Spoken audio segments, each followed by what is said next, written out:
Good morning to all of you. Today we will discuss about vapor pressure of liquid solutions. Liquid solution के case में vapor pressure हम study करेंगे.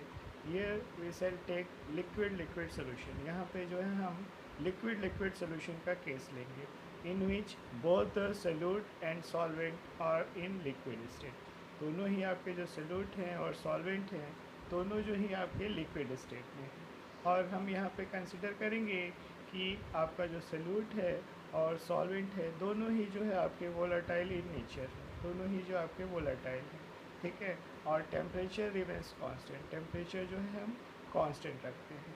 तो इस case में जो आपका वेपर प्रेशर है उस वेपर प्रेशर जो आपके कंपोनेंट्स हैं उसको जो है हम मोल फ्रैक्शन से रिलेट कर सकते हैं. इसको सबसे पहले जो है रिलेशनशिप रॉल्ड्स ने दिया था, ठीक है ना, इसलिए इसको जो है हम रॉल्ड्स लॉ भी कहते हैं, ठीक है.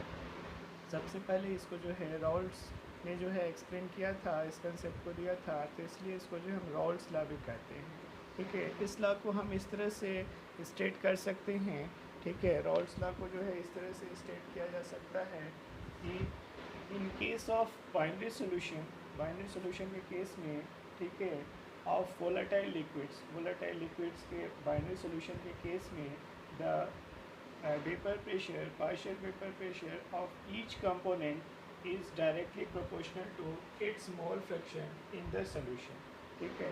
जो आपका पार्शियल वेपर प्रेशर है ईच कंपोनेंट का वो जो है डायरेक्टली प्रोपोर्शनल होता है उसके मोल फ्रैक्शन के, जो कि सोल्यूशन में उसका मोल फ्रैक्शन है. इसी को जो है हम रॉल्ड्स लॉ कहते हैं, ठीक है. In case of liquid solution यहाँ पे आप कंसिडर करते हैं कि टेम्परेचर आपका सोल्यूशन का कांस्टेंट रहता है. अगर हम टू कंपोनेंट्स जो है 1 and 2 लेते हैं, आपका कंपोनेंट 1 और कंपोनेंट 2, और and if P1 is partial vapour pressure of component 1, ठीक है, and x1 is mole fraction of component 1, then according to Raoult's law P1 is proportional to x1. जो P1 है वो आपका जो है x1 के प्रोपोर्शनल होगा, and P1 is equal to P1 not into x1. P1 जो है आपका जो है P1 नॉट इंटू x1 के बराबर हो जाएगा. Here P1 not represents the vapour pressure of pure component 1. जो प्योर कंपोनेंट 1 है उसके वेपर प्रेशर को रिप्रेजेंट करता है. Similarly in for the component 2, इसी तरह से आप कंपोनेंट 2 के लिए, ठीक है, आप partial vapour pressure P2 is equal to P2 not into x2 के बराबर हो जाएगा. Here P2 not is vapour pressure of pure component 2 and x2 is mole fraction of component 2. x2 जो है यहाँ पर रिप्रेजेंट करता है आपका जो कंपोनेंट 2 है उसके मोल फ्रैक्शन को रिप्रेजेंट करता है. Now according to Dalton's law of partial pressure, अब Dalton's law of partial pressure के according the total vapour pressure of the solution will be equal to P1 plus P2. P total is equal to P1 plus P2. अब P1 और P2 की values हम यहाँ से रख सकते हैं. then P total becomes equal to P1 not x1 plus P2 not x2 के बराबर हो जाएगा. Now in case of binary solution we know that x1 plus x2 is equal to 1. Mole fraction of component 1 plus mole fraction of component 2 is equal to 1 in case of binary solution. Therefore x1 is equal to 1 minus x2. तो x1 की value हम यहाँ पे रख देंगे 1 minus x2, ठीक है. Therefore P total is equal to, P total आपका हो जाएगा P1 not plus x2 P2 not minus P1 not के बराबर आ जाएगा. जो टोटल वेपर प्रेशर है सोल्यूशन का वो आपका बराबर हो जाएगा P1 not plus x2 P2 not minus P1 not के बराबर हो सकता है. अब ये जो आपका रॉल्ड्स लॉ है उसके अकॉर्डिंग जो है हम कुछ जो है कंक्लूजन्स ड्रॉ कर सकते हैं, ठीक है. पहला कंक्लूजन है कि total vapour pressure of solution can be expressed, ठीक है, in terms of mole fraction of each component. जो आपके ईच कंपोनेंट है उनके मोल फ्रैक्शन के टर्म्स में रिप्रेजेंट कर सकते हैं. The second conclusion can be drawn that the P total vapour pressure varies linearly with the mole fraction of second component. Second component के मोल फ्रैक्शन के linearly जो है आपका वेरी करता है, ठीक है. अब रॉल्ड्स लॉ का जो आपका रिलेशनशिप है लिक्विड सोल्यूशन के केस में इसको हम ग्राफिकली भी रिप्रेजेंट कर सकते हैं, ग्राफ से भी रिप्रेजेंट कर सकते हैं in case of binary solution. Binary solution के केस में हम ग्राफिकल रिप्रेजेंटेशन भी दे सकते हैं।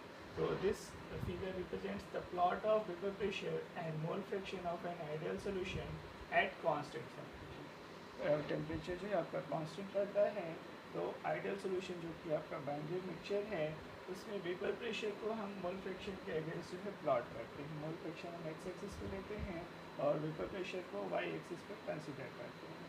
तो दिस फिगर ये this plot includes three graphs, 3 graphs आते हैं। ये आपका जो है ग्राफ 1 है, ये ग्राफ 2 है और ये आपका ग्राफ 3 है।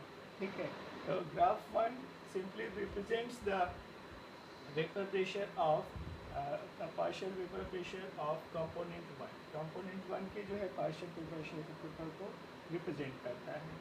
ठीक है, graph 1 starts from this point, यहाँ से आपका जो है ग्राफ 1 स्टार्ट होता है, फिर x1 इज इक्वल टू 1, जहाँ पे आपका x1 जो है 1 है, मतलब आपका सिर्फ जो है कंपोनेंट 1 प्रेजेंट है, कंपोनेंट 2 जो है आपका नहीं है, फिर प्योर कंपोनेंट 1 है। In this case the vapour pressure is P1 not. Pure आपका जो है कंपोनेंट 1 है उसका वेपर प्रेशर आपका P1 नॉट है। और फिर ये ग्राफ जो है यहाँ पे डिक्रीज करता है। ठीक है, और यहाँ पे x1 इज इक्वल टू 0 है, तो वेपर प्रेशर आपका कंपोनेंट 1 का 0 हो जाता है। In case of component 2 the graph 2 is optic. ठीक है, ग्राफ 2 आपका जो है x2 इज इक्वल टू 1 है यहाँ पे, तो यहाँ पे आपका वेपर प्रेशर आपका P2 नॉट है। प्योर कंपोनेंट अगर 2 है आपका, तो उसका वेपर प्रेशर P2 नॉट के बराबर है। ठीक है, और जब हम यहाँ पे राइट से लेफ्ट डायरेक्शन में मूव करते हैं तो मोल फ्रैक्शन ऑफ x2 जो है डिक्रीज करता है। ठीक है, और यहाँ पे x2 इज इक्वल टू 0 है, तो यहाँ पे आपका पार्शियल वेपर प्रेशर कंपोनेंट 2 का 0 हो जाता है। The graph 3 represents the total vapour pressure of the solution. Solution के टोटल वेपर प्रेशर को रिप्रेजेंट करता है। P total is equal to P1 plus P2, ये P1 प्लस P2 के बराबर है। दिस ग्राफ, ठीक है ना, graph 3 starts from P1 not. ठीक है, P1 नॉट से स्टार्ट होता है। The minimum value for the vapour pressure is P1 not and this graph ends at P2 not. जो मैक्सिमम वैल्यू है आपकी P टोटल की वो P2 नॉट के बराबर है, और जो मिनिमम वैल्यू है वो आपका जो है P1 नॉट के बराबर है। तो इस पार्ट से हम देख सकते हैं कि आपका टोटल वेपर प्रेशर, ठीक है, वो डिपेंड करता है nature of component 1 and component 2. It means that the total vapor pressure of solution depends upon the nature of solute and solute. solute और solute के नेचर पे डिपेंड करता है। यहाँ पे आपका टोटल वेपर प्रेशर इंक्रीज कर रहा है। ठीक है, ये टोटल वेपर प्रेशर इंक्रीज भी कर सकता है, डिक्रीज भी कर सकता है, ये डिपेंड करता है आपका nature of solute and solvent और सोल्यूट के नेचर पे ये डिपेंड करता है। तो इसमें हमने आज डिस्कस किया आपका जो है राउल्ट्स लॉ, जो कि लिक्विड सोल्यूशन की केस में है कि अगर both solute and solvent are in liquid state, then Raoult's law simply states that the partial vapor pressure of each component of the solution is directly proportional to its mole fraction in the solution. Directly proportional होता है, and P total vapor pressure of solution is equal to P1 plus P2. Partial vapor pressure of component 1 plus partial vapor pressure of component 2. Here P1 not represents vapor pressure of pure component 1 and P2 not represents vapor pressure of pure component 2. X1 is mole fraction of component 1 and X2 is mole fraction of component 2. ठीक है, यहाँ पे हम दोनों ही जो आपके solute है और सॉल्वेंट है, दोनों को जो है हम वोलेटाइल कंसिडर करते हैं, both are volatile in nature, और इस वेपर प्रेशर को हम कांस्टेंट टेम्परेचर पर लीव करते हैं। Temperature remains constant during this measurement. इस लॉ को सबसे पहले राउल्ट्स ने दिया था, तो इसलिए हम राउल्ट्स लॉ करते हैं। ठीक है, थैंक यू।